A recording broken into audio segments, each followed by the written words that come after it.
Welcome to Chillin' 101. We hope this video helps. Start by measuring ingredients for immediate cooking. Use 2 cups cooked short-grain rice and 1 cup chopped kimchi with its juice.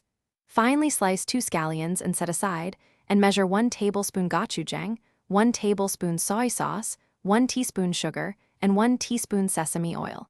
Keep an optional egg ready if you want a fried egg on top.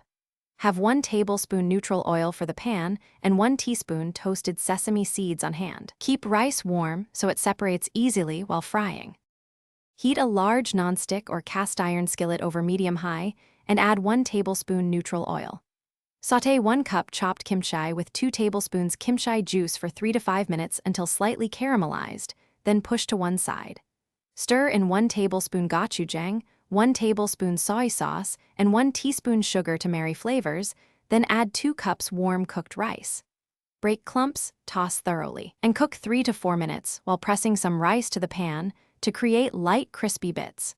Finish the kimchi rice by adding 1 teaspoon sesame oil and tossing, then press a well in the center and fry or poach an egg to place on top. Garnish with 1 teaspoon toasted sesame seeds, sliced scallions, and torn nori if desired. Serve immediately while hot. For leftovers, cool quickly and refrigerate in an airtight container up to 3 days or freeze up to 1 month. Reheat in a skillet 3 to 4 minutes with a splash of water, or microwave 60 to 90 seconds, covered to restore moisture. Thanks for watching. Consider subscribing if we helped you.